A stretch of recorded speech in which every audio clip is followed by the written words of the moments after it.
Hey guys, welcome back to another Dragonheir Silent Gods video. In today's video I'm going to be covering another one of the bosses for the Eladia events that will be going live very soon on our servers. So this is the fifth boss that I'm going to be covering. I've covered everyone so far other than the Fire and the Necrosis boss. So in this video I'll be covering the Necrosis boss, which takes an additional 100% damage from fire heroes. Before I get into that though, I do just want to say a huge thank you to Dragonheir Silent Gods for sponsoring this video. If you are enjoying the look of the game, please do remember to hit the link in the description or the pinned comment and get involved today.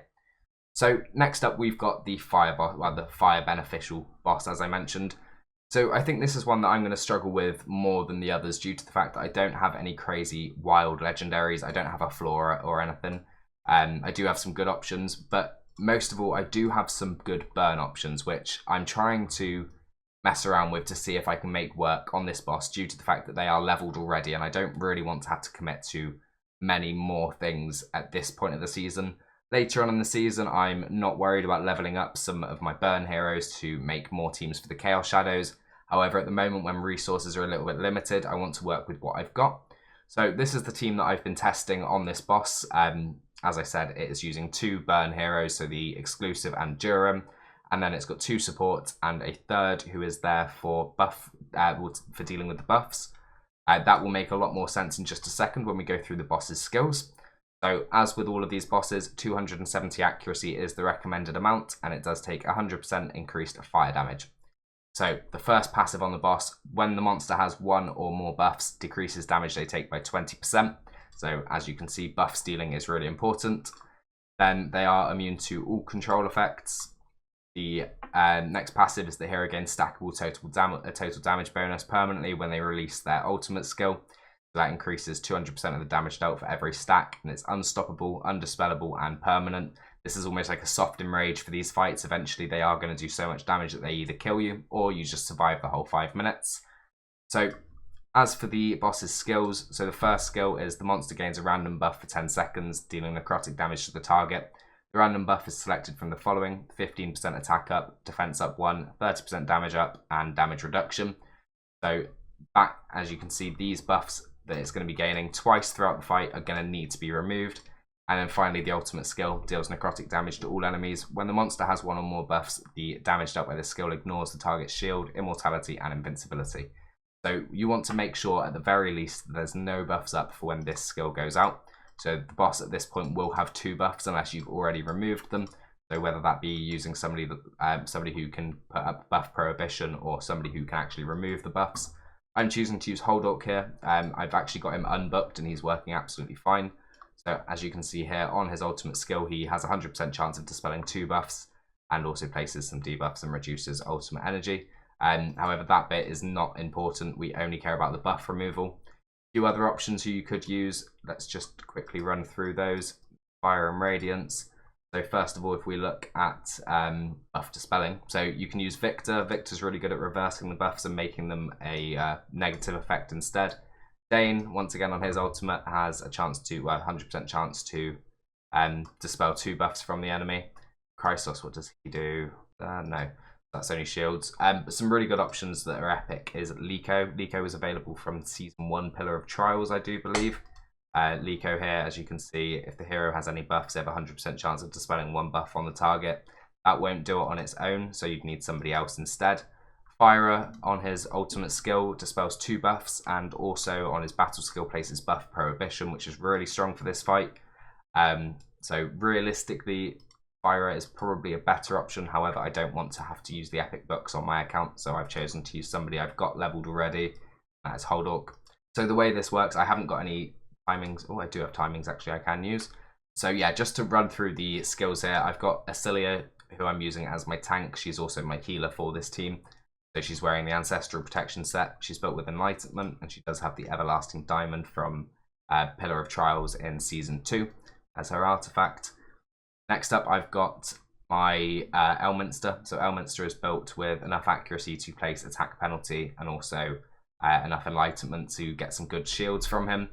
I don't think it's really necessary to have that extra support in there. So I'm actually going to try, just in this video, I'm going to try without it. So let's swap this to the staff a second. I'll explain why in just a minute.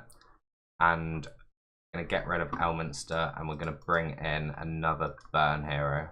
Now, I'm not going to use Beegs. I'm going to use Percival, the rare here, because he's really good at placing burns on single target, and it's just going to allow me to get more damage out in maybe potentially a shorter time, but at the same time, it's going to be beneficial to the team. So artifact-wise, we're going to give him Crown of the Unclean and get him some stuff on. Use. Not really worried about stats massively. We just need to make sure we've got the accuracy to do. So, right, just to run through the builds again, let's bring in Percival instead. So, Hold Orc we've already covered. He's in just a generic build, really. A little bit of damage, a lot of accuracy.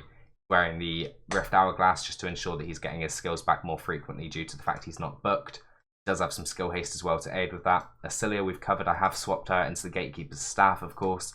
Next up, we've got Durim. So Durim is one of my damage dealers. I've got him built with 100% crit rate. Some crit damage, some attack, and potentially need a little bit more accuracy there as well, actually. Change that up quickly as well. So we'll swap this item due to the fact it doesn't have any crit rate, so it won't mess with us too much. There we go. So he now has more accuracy in his build. So yeah, he's got just under 270 accuracy, 100% crit rate, and he's wearing Witch's Remains because his ultimate skill hits 3 times. And next up, we've got Percival, who, as you can see, is built with skill haste, accuracy, some crit rate, some crit damage, some attack, and then he's also wearing Crown of the Unclean for defense penalty as well. And finally, and this is why it all makes sense for Acilia wearing the staff, is because the artifact I'm wearing on Ashetius was based around having Elminster in the team with the shields, so 20% damage increase. So I've got him built with over 100% crit rate, over, well, a good amount of crit damage to 200 and something percent, a good amount of attack, and yeah, so if we just work out some skill timings quickly just to make sure we're getting good uptime on debuffs. So we've got 18.7 seconds and 18.9 seconds, so what we're going to do is set that both to 18.9 and 18.9, then we'll go for 11.3 seconds first cast here, and then we'll go 21.3 here. The reason for that is to, oh, go 21.5 actually to be safe. The reason for that is to stagger the defense penalty and also to stagger the attack up that we're getting from these skills.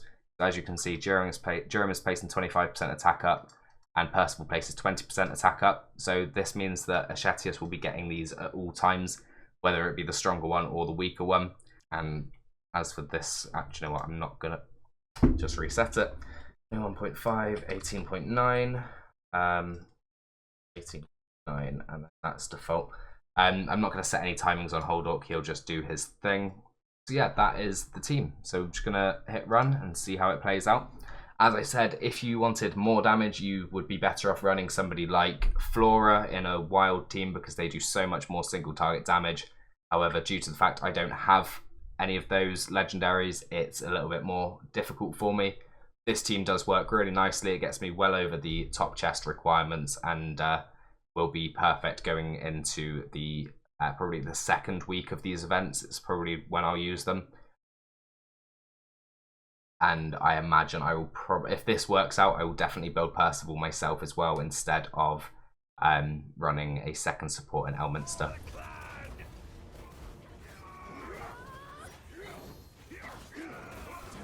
My majestic flame! Feel lover's rage!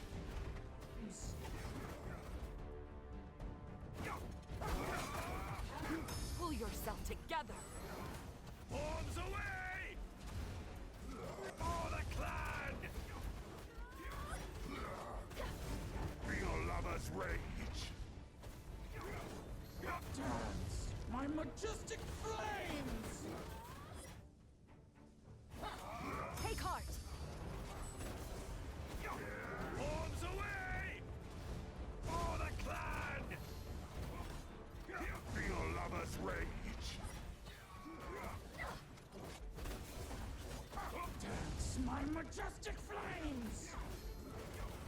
Pull yourself together! For the clan! Feel lover's rage! Arms away! And there we go. So we have come to the end of this run at over 50 million damage, which is perfect. It's more damage than you need if you want to get the top reward at 22 million. And 54 million should put me in a pretty good place in terms of leaderboards. Obviously, I'm not saying I'm going to get exactly this damage when it comes to live servers, but hopefully I can get something relatable to it, and hopefully this team can help others to kind of put together a team for themselves, whether it be just using the timings or anything. It just kind of showcases how it is possible. Obviously, like I said, wild would be much better for this, so using some strong wild damage dealers will be perfect to get some really strong single target numbers. This is a little bit suboptimal, but it does do the trick. That's the main thing. The key things to remember is obviously having that healing and also having somebody to remove the buffs from the boss. Outside of that, you're just going to need some damage. You don't really need anybody too crazy in terms of support. It doesn't do a huge amount of damage as long as you're dealing with those buffs and maintaining your team throughout the fight. So that is all for this video. If you are interested in giving Dragonheir a try, obviously, and you're not already playing it, please do remember to click the link in the description or the pinned comment. And once again, just a huge thank you to Dragonheir Silent Gods for sponsoring this video. But thank you very much for watching it. I'll see you in the next one.